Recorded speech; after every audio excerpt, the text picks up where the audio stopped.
Hello friends, so today we are going to start price elasticity of demand. इससे पहले lecture में हमने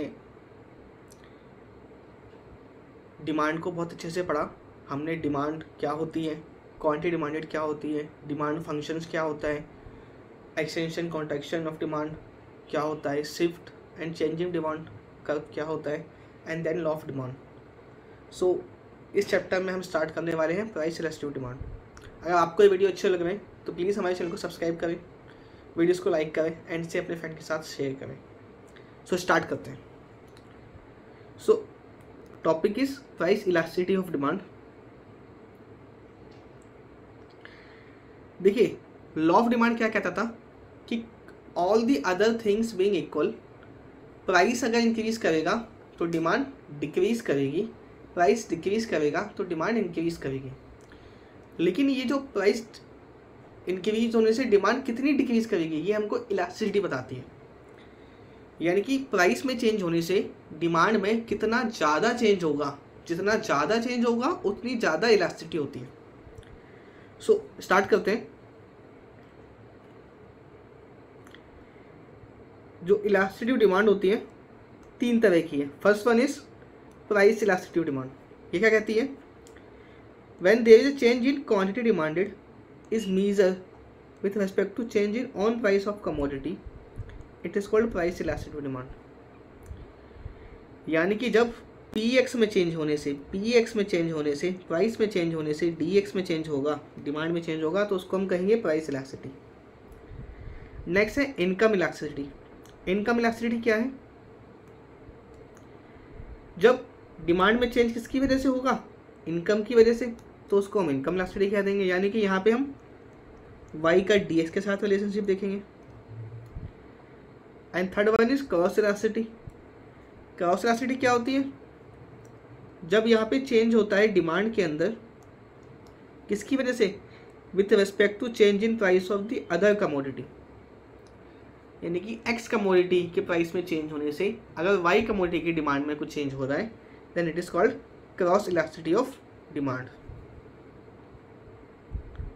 सो what is the price elasticity? इसका meaning क्या होता है? सबसे पहले हम इसको समझते हैं। Price elasticity is the degree of change, it is the degree of change in demand respect to change in on price of commodity. यानी कि कमोडिटी के खुद के प्राइस में चेंज होने से डिमांड में कितना चेंज होगा, वो हमको प्राइस इलास्टिसिटी बताएगी। अब इसके मेजरमेंट क्या होते हैं? ध्यान रखिए, हमारे 11th क्लास के अंदर सिर्फ प्राइस इलास्टिसिटी ही है सिलेबस में। इनकम इलास्टिसिटी और क्रॉस इलास्टिसिटी ग्रेजुएशन में पढ़ेंगे, उसके लिए मैं एक सेपरेट वीडियो डाल दूंगा। सो प्राइस इलास्टिसिटी का मेजरमेंट कैसे करते हैं, इसके लिए परसेंटेज चेंज मेथड बताया गया है, जो सबसे कॉमनली यूज मेथड है। सो बेसिकली इसके अंदर कैसे निकालते हैं? इसके अंदर हम एक रेशियो निकालते हैं। किस चीज़ का रेशियो निकालते हैं? Percentage change in quantity demanded का रेशो किसके ऊपर? Upon percentage change in price के ऊपर। सो यहाँ पे ई डी, ई क्या है? E for elasticity, D for demand. तो E D denotes elasticity of demand. इसका फॉर्मूला होता है percentage change in quantity demanded divided by percentage change in price. यहाँ पे एक चीज़ ध्यान रखने वाली है, वो है कि ये जो माइनस का साइन आप देख पा रहे हैं, sorry, my camera just shut down. Hope it is visible now. It's visible? Yes, it's visible. Okay. So हम फॉर्मूले की बात कर रहे थे। सो ईडी का फॉर्मूला क्या हो जाएगा? Change in quantity demanded upon change in price. Minus क्या डिनोट करता है? Minus is the relationship between price and quantity, जो हमने लॉ ऑफ डिमांड में पढ़ा था कि अगर प्राइस बढ़ता है तो क्वांटिटी डिक्रीज हो जाती है, प्राइस घटता है तो क्वांटिटी बढ़ जाती है। एक्जैक्टली ये वही है। तो इसका अगर हम फॉर्मूला हम निकालेंगे तो हमारा फॉर्मूला बन के आता है लास्ट में, that is E D equal to minus P बट्टा क्यू इंटू में डेल्टा क्यू अपॉन बटा delta P. So that is the formula of price elasticity of demand. यहाँ पे ईडी क्या है, ईडी प्राइस इलास्टिसिटी को नोट करता है। पी हमारा क्या है, इनिशियल प्राइस है, क्यू क्या है हमारा, इनिशियल डिमांड है। डेल्टा क्या है, डेल्टा है डिमांड में चेंज, अभी हम पढ़ेंगे। Q1 क्या है, हमारी नई डिमांड है। Q इनिशियल डिमांड थी, Q1 नई डिमांड होगी, P इनिशियल प्राइस था, P1 न्यू प्राइस हो गया। सो इन दोनों में जो चेंज होगा Q और Q1 के बीच में, उसको बोलेंगे डेल्टा Q, और P और P1 में चेंज होगा, उसको बोलेंगे डेल्टा P। अब इसको हम एक एग्जाम्पल की सहायता से समझते हैं। So we are study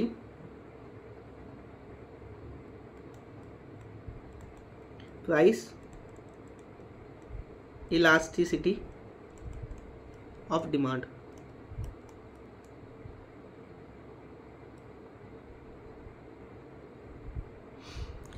Question is, suppose the initial price of ice cream is 4 rupees per cup. So ये क्या हुआ, प्राइस, इनिशियल प्राइस किससे आएगा, P से। तो P कितना हो गया हमारा 4। The initial demand for ice cream is 1 cup only. So इसका मतलब डिमांड कितनी हो गई इनिशियल हमारी 1। कहते हैं the price of ice cream falls to 2 rupees per cup. तो प्राइस कितना हो जाता है, घटकर 2 रुपीज़ हो जाता है। तो डिमांड कितनी हो जाएगी, डिमांड बढ़कर 4 हो जाती है। Q1 is equal to 4।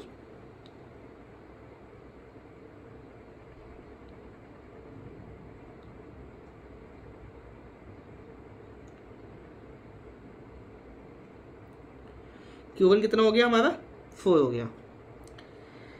सो आपको क्या निकालना है, हमको निकालना है elasticity of demand using percentage change method. सबसे पहले तो हम क्या निकालेंगे, डेल्टा P निकालेंगे। डेल्टा P कैसे निकलेगा, P1 माइनस में P।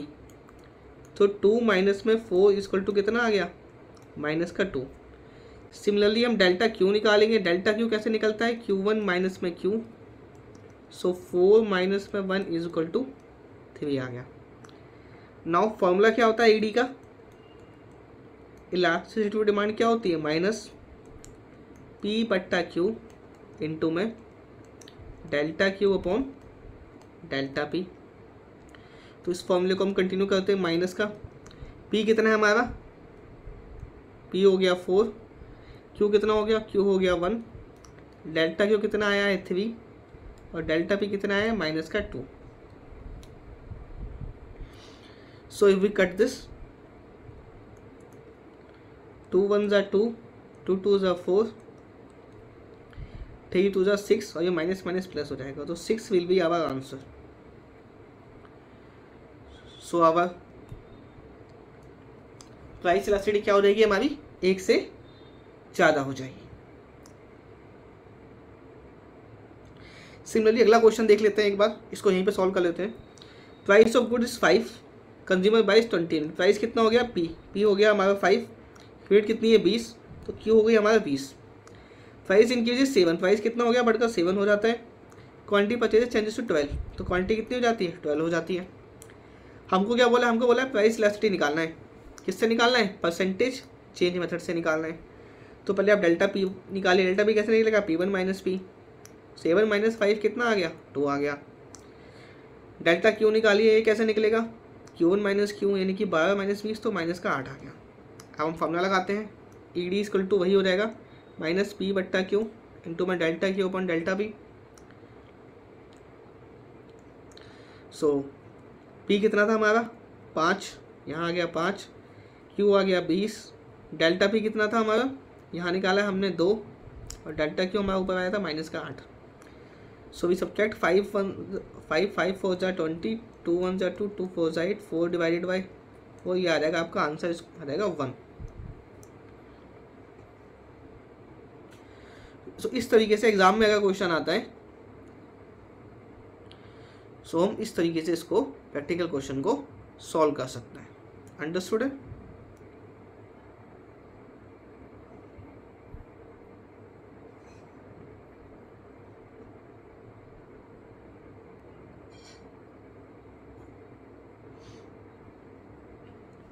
ये सारी वही चीज़ देखिए कि माइनस क्यों लगाते हैं, माइनस ये लगाते हैं क्योंकि प्राइस और डिमांड में नेगेटिव रिलेशनशिप होता है।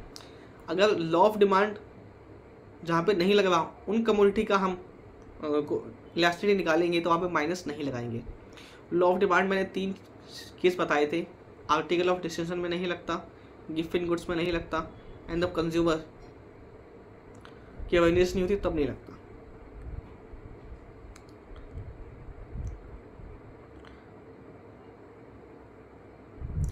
Now we will discuss about the slope of demand. Demand curve का स्लोप कैसे निकालेंगे? तो देखिए स्लोप ऑफ डिमांड कर्व क्या होता है, सॉरी ये वर्क नहीं करेगा।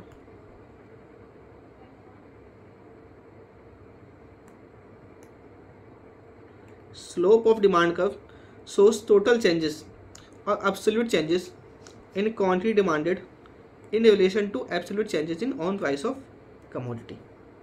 That means प्राइस के चेंज होने से डिमांड में कितना चेंज हो रहा है वो हमें डिमांड कर्व का स्लोप बताता है। एग्जाम्पल के लिए हम इस एग्जाम्पल को देखते हैं। यहाँ पे वही एक्स एक्सिस पे हमारी डिमांड है, वाई एक्सिस पे हमारा प्राइसेस है। जब प्राइसेस कितना था 30 रुपीज़ था, डिमांड हमारी 20 थी, प्राइसेस घट के 25 हुआ, डिमांड इंक्रीज होके 30 हो गई। सो मैं अगर बात करूँ तो प्राइस में कितना चेंज आया है, ये इतना। प्राइस डिक्रीज हुआ है, डिमांड कितनी बढ़ी है 20 से 30। तो this is the decrease in price, this is the increase in demand. अब इसका जो ये स्लोप है ना, ये this is the slope of demand curve. Understood है? Yes sir.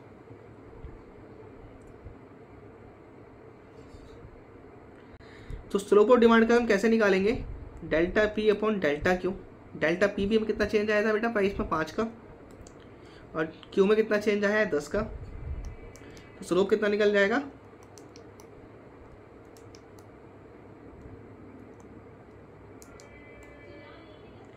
क्या हो गया पेन को?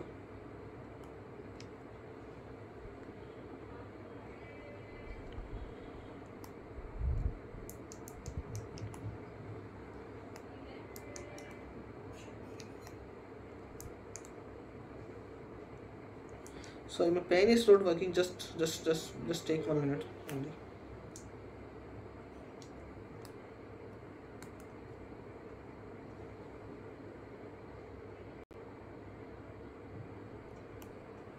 Yeah, it's fine.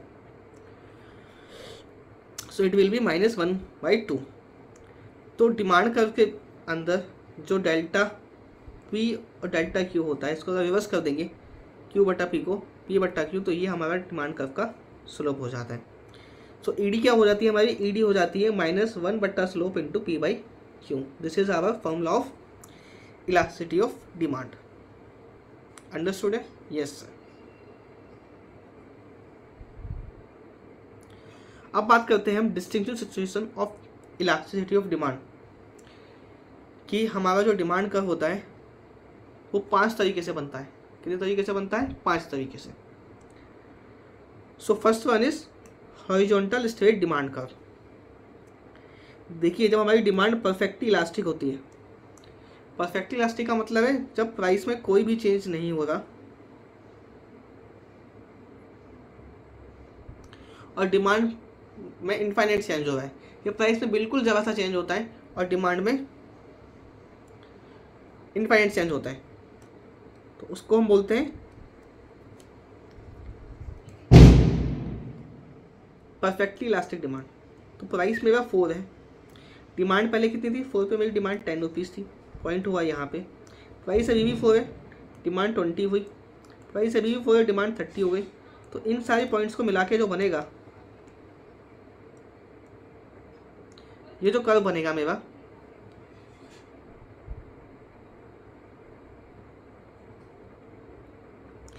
प्राइस 4 पर डिमांड 20 थी, यानी कि ये वाला पॉइंट हो गया। 4 पर डिमांड 20 हो गई, 4 पर डिमांड 30 हो गई। तो इन सारे पॉइंट्स को मिलाकर जो कर्व बनेगा that is perfectly elastic. Next category आती है vertical straight line. Vertical straight line तब होता है जब डिमांड हमारी परफेक्टली इनइलास्टिक होती है। अब परफेक्टली इलास्टिक सिचुएशन कब हो सकती है? जब हम किसी ऐसी वस्तु को खरीद रहे हैं जिसकी क्वांटिटी बिल्कुल फिक्स्ड है। मान लीजिए आपने बारिश के दौरान, या मैं एग्जांपल लेता हूँ, अभी इंडिया पाकिस्तान का मैच हुआ तो टिकट सारे बाय आउट हो चुके हैं, सिर्फ एक टिकट बचा हुआ है जो मेरे पास है, और आप मेरे पास टिकट खरीदने के लिए आते हैं, मैं आपको टिकट देता हूँ 1 लाख रुपए का, आप कहते हो सर आप 1.5 लाख ले लो लेकिन 2 टिकट दे दो, क्या मैं दे सकता हूँ? नहीं दे सकता, क्योंकि मेरे पास टिकट एक ही बचा हुआ है। आपने कहा सर 2 लाख ले लो तब 2 टिकट दे दो, मैंने कहा नहीं, टिकट एक ही है, दूंगा मैं आपको 2 लाख में, वो अलग चीज़ है। आपने कहा 500 ले लो सर 2 टिकट दे दो, मैंने कहा नहीं। सो इसका मतलब क्या हुआ, यहाँ पे प्राइस तो बढ़ता ही जा रहा है, बढ़ता ही जा रहा है, लेकिन जो डिमांड है DX में कोई चेंज नहीं आ रहा। सो ऐसी सिचुएशन जब आती है, प्राइस 2 रुपये था, डिमांड कितनी थी?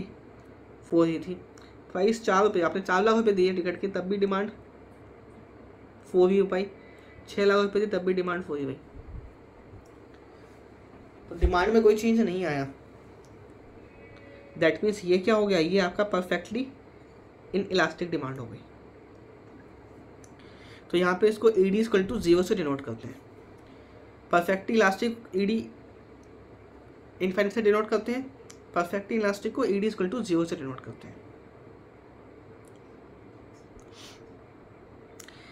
थर्ड कैटेगरी आती है हमारी rectangular hyperbola demand curve and elasticity of demand. Rectangular hyperbola तब होता है जितना परसेंटेज चेंज हमारा डिमांड में हो रहा है, प्राइस में हो रहा है, उतना ही डिमांड में हो रहा है। अगर प्राइस 10% बढ़ता है तो डिमांड भी 10% ही कम होती है, प्राइस 20% घटता है, डिमांड भी 20% बढ़ती है। That is called rectangular hyperbola demand curve. तो यहाँ पे ED = 1 हो जाएगा। तो जब डिमांड कर्व रेक्टेंगुलर हाइपरबोला होता है तो यहाँ पे एक चीज़ याद रखना, टोटल एक्सपेंडिचर जो होता है कमोडिटी का वो कंस्टेंट रहता है, and no matter price of commodity increase decrease. अब जो टोटल एक्सपेंडिचर क्या है पहले हमको एक समझना पड़ेगा एग्जांपल से। तो पहले हम एक बार टोटल एक्सपेंडिचर मेथड को भी समझ लेते हैं। चलिए,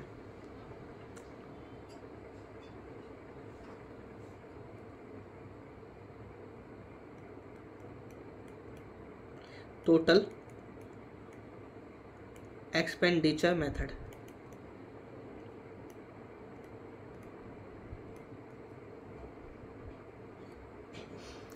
देखिए टोटल एक्सपेंडिचर निकलता कैसे है, प्राइस इनटू क्वांटिटी। आप किसी वस्तु की कितनी क्या प्राइस और कितनी डिमांड उसकी कर रहे हो। सो एग्जांपल के लिए हम एग्जांपल लेते हैं, किसी कमोडिटी का प्राइस था 5 रुपीज़ और उसकी आप 4 यूनिट बाय कर रहे थे।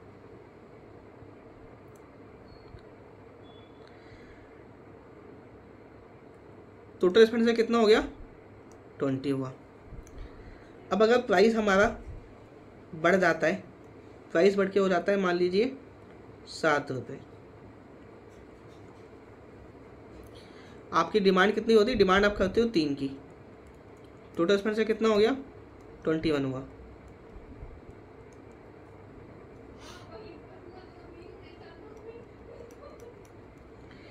तो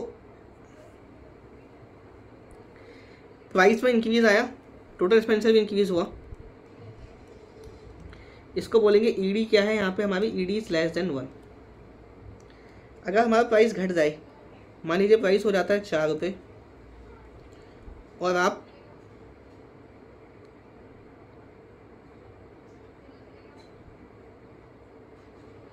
प्राइस घटा, डिमांड बढ़ जाएगी, आप उसकी 8 यूनिट बाय करते हो तो 32 हो गया। प्राइस घटा, एक्सपेंडिचर क्या हुआ, ओरिजिनल वाले से 20 से बढ़ गया, तो ED = 1।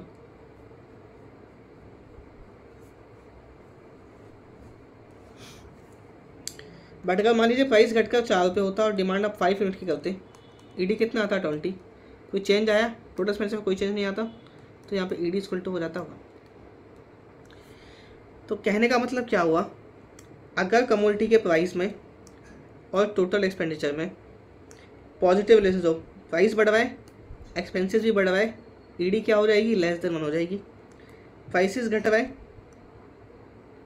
बट एक्सपेंडिचर बढ़ रहा है, यानी कि यहाँ पे फर्स्ट वाले में क्या था, पॉजिटिव रिलेशनशिप था, यहाँ पे क्या है, यहाँ पे नेगेटिव रिलेशनशिप है। फर्स्ट वाले में पॉजिटिव, यहाँ पर नेगेटिव रिलेशनशिप है, ED <1। और प्राइस में चेंज होने से प्राइस में टोटल एक्सपेंडिचर में कोई चेंज नहीं आया, यहाँ पहले 20 था, सॉरी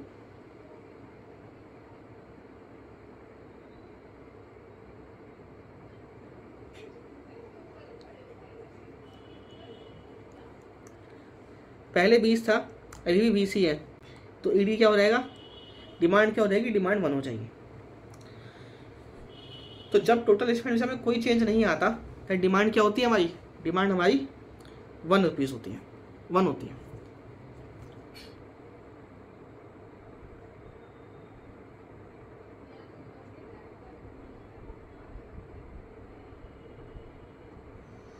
ठीक है जी sir. So in this case demand will be 1 only. So अगर हम बात करें यहाँ पे डिमांड कर्व की, तो डिमांड कर्व हमारा 5 तरीके से बन सकता है। कैसे कैसे बन सकता है, देखिए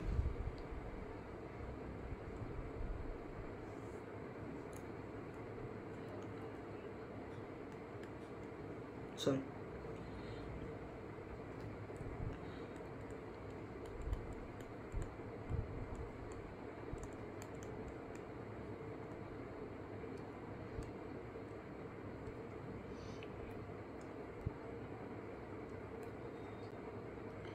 ये हमारा एक्स एक्सिस हो गया, यह हमारा वाई एक्सिस हो गया, यहाँ आएगी क्वांटिटी, यहाँ आ जाएगा हमारा प्राइस।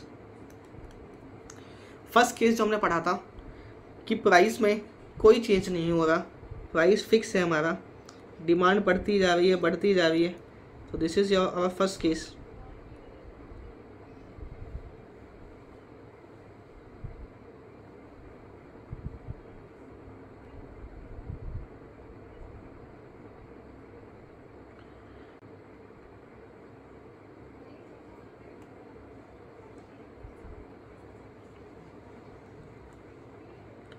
ये हो जाएगी हमारी ईडी इक्वल टू इन्फिनिटी, यहाँ से निकल के जाएगी।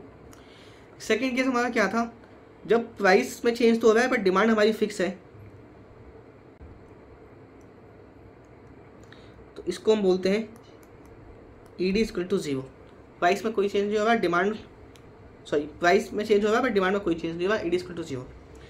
थर्ड केस हमने पढ़ा कि जब प्राइस और डिमांड में इक्वल चेंज होता है, जितना प्राइस में चेंज होगा, जितना चेंज अगर प्राइस में होगा उतना ही चेंज डिमांड में होगा, तो इस केस में क्या होगा, ये इसको हम बोलेंगे ED equal to 1। Fourth category आती है जब प्राइस में 10%, प्राइस में कम चेंज होने से डिमांड में ज़्यादा चेंज हो गया, प्राइस 10% चेंज हुआ, डिमांड 30% चेंज हो गई, सो दैट कैटेगरी उसका जो कर्व बनेगा वो कुछ इस तरह का बनेगा, that is called ED is greater than 1। और जो लास्ट कैटेगरी होगी हमारी कि प्राइस में बहुत ज़्यादा चेंज करने से, प्राइस में 30% चेंज कर रहे हैं बट डिमांड में बहुत थोड़ा चेंज आ रहा है, 10% 5% का चेंज आ रहा है, तो यहाँ पे हम बोल देंगे ईडी इज लेस देन 1। तो ये इन्फिनेटिव है, इसको हल्का ऐसा किया, ग्रेटर देन 1, 45 के एंगल पे आया 1, इससे थोड़ा सा और छोटा करोगे लेस देन 1, और यहाँ पे 0। So these are the 5 types of demand curve. बढ़ते हैं अपने नेक्स्ट टॉपिक की तरफ, वो है factors affecting price elasticity of demand. कौन कौन से ऐसे फैक्टर्स हैं जो डिमांड की प्राइस इलास्टिसिटी को अफेक्ट करते हैं। So first one is nature of commodity. अगर हमारी जो कमोडिटी है वो नेसेसरी है, जैसे कि सॉल्ट हो गया, कैरोसिन हो गया, वेजिटेबल्स हो गई, भाई ये चीज़ें तो वो है जो कंज्यूमर खाएगा ही खाएगा, कंज्यूम करेगा ही करेगा, इनकी डिमांड इनइलास्टिक होती है। इनइलास्टिक का मतलब प्राइस में चेंज होने से डिमांड में कोई खास चेंज नहीं होता, जितना ज़्यादा चेंज होगा उतनी ज़्यादा इलास्टिक होगी। तो ये नेसेसरी गुड्स के केस में क्या होती, इनइलास्टिक होती है। अगर लग्जरी गुड्स होते जैसे कि एयर कंडीशनर हो गया, फर्नीचर हो गया, इनकी डिमांड क्या होती है, इनकी डिमांड इलास्टिक होती है।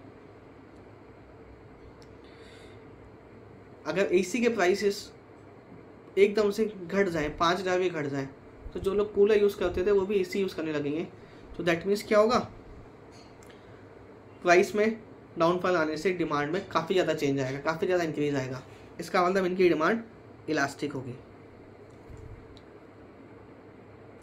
एंड थर्ड वन जो जॉइंटली डिमांडेड गुड्स होते हैं, जैसे कि ब्रेड एंड बटर हो गया, पेन एंड इंक हो गया, या जो कॉम्प्लीमेंट्री गुड्स होते हैं, उनकी एक जो डिमांड की इलास्टिसिटी होती है वो मॉडरेट होती है। जैसे कि अगर आपका बटर का प्राइस इंक्रीज हो जाए तो उससे क्या होगा, इसकी डिमांड पे ज़्यादा इम्पैक्ट नहीं आएगा if the demand for the bread has not decrease. भाई बटर कहाँ लगता है, ब्रेड में लगता है। अगर ब्रेड की डिमांड में फ़र्क नहीं आया तो बटर महंगा हो जाए तब भी लोग खरीदेंगे। तो इसका मतलब इनकी जो डिमांड होती है वो बहुत मॉडरेट होती है, बहुत कम होती है demand elasticity. Next is availability of substitutes of goods. देखो अगर किसी चीज़ के सब्स्टिट्यूट्स अवेलेबल हैं, जैसे कि चाय और कॉफ़ी, कॉफ़ी महंगी होगी तो आप चाय खरीद लोगे, तो इसका मतलब डिमांड मोर इलास्टिक होगी। अगर नहीं है अवेलेबल तो आप चेंज नहीं कर पाओगे, तो आप उसी उसको कंज्यूम करोगे। जैसे कि सिगरेट हो गया, तो उसकी डिमांड इन इलास्टिक होगी, इसके प्राइस बढ़ भी जाए तभी डिमांड में कोई खास चेंज नहीं आएगा। नेक्स्ट चीज़ है मल्टीपल यूजेस। अगर किसी गुड्स के मल्टीपल यूजेस होते हैं तो उसकी डिमांड इलास्टिक होती है। जैसे इलेक्ट्रिसिटी, तो अगर इलेक्ट्रिसिटी महंगी हो जाएगी, पहली बात तो इलेक्ट्रिसिटी के मल्टीपल यूजेस क्या होते हैं। इलेक्ट्रिसिटी को हम लाइटिंग के लिए यूज़ कर सकते हैं, रूम हीटिंग के लिए यूज़ कर सकते हैं, एसी में यूज़ कर सकते हैं, कुकिंग में यूज़ कर सकते हैं।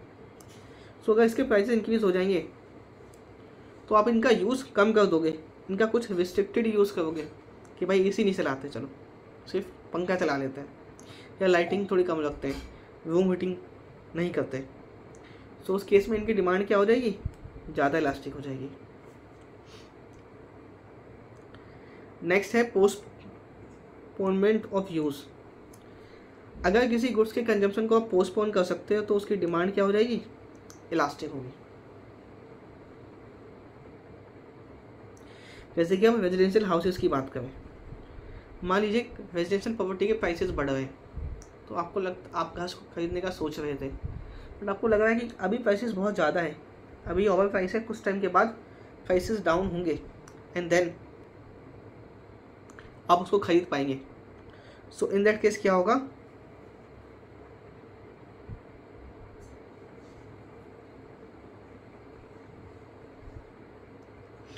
इन दैट केस आप अभी के लिए उस डिमांड को पोस्टपोन कर देंगे।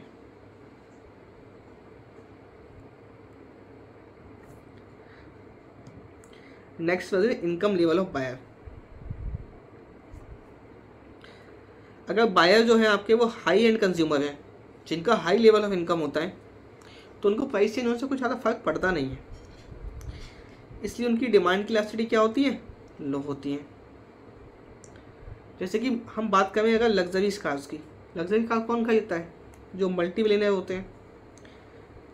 सो उस केस में क्या होगा, अगर लग्जरी कार के प्राइस थोड़े से और भी बढ़ जाए तो कोई खास फर्क पड़ेगा नहीं। सो that means in that case उनकी डिमांड में कुछ खास फर्क नहीं पड़ेगा, इसलिए इसकी डिमांड की इलास्टिसिटी बहुत कम होगी। नेक्स्ट है हैबिट ऑफ कंज्यूमर। अगर कंज्यूमर किसी चीज़ के लिए हैबिचुअल हो जाता है, एडिक्टेड हो जाता है ना, तो उसकी डिमांड क्या हो जाती है, उसकी डिमांड इनइलास्टिक हो जाती है।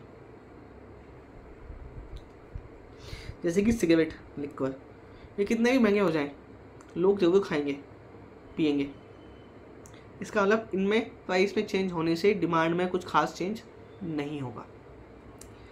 नेक्स्ट है proportion of income spent on A commodity. अगर कंज्यूमर अपनी इनकम का एक छोटा सा प्रपोर्शन खर्च करता है, जैसे कि टूथपेस्ट, बुट पॉलिश, न्यूज़पेपर पर, तो वो इनके बारे में ज़्यादा केयर नहीं करते, क्योंकि हम जब घर का भी बजट बनाते हैं तो जो मेजर खर्चे होते हैं हम उनकी तरफ ज़्यादा ध्यान देते हैं, बजाय कि जो छोटे मोटे खर्चे हैं उनको। सो जो छोटे प्रपोर्शन की कम गुड्स होते हैं उनकी डिमांड कम इलास्टिक होती है। नेक्स्ट है हमारा प्राइस लेवल।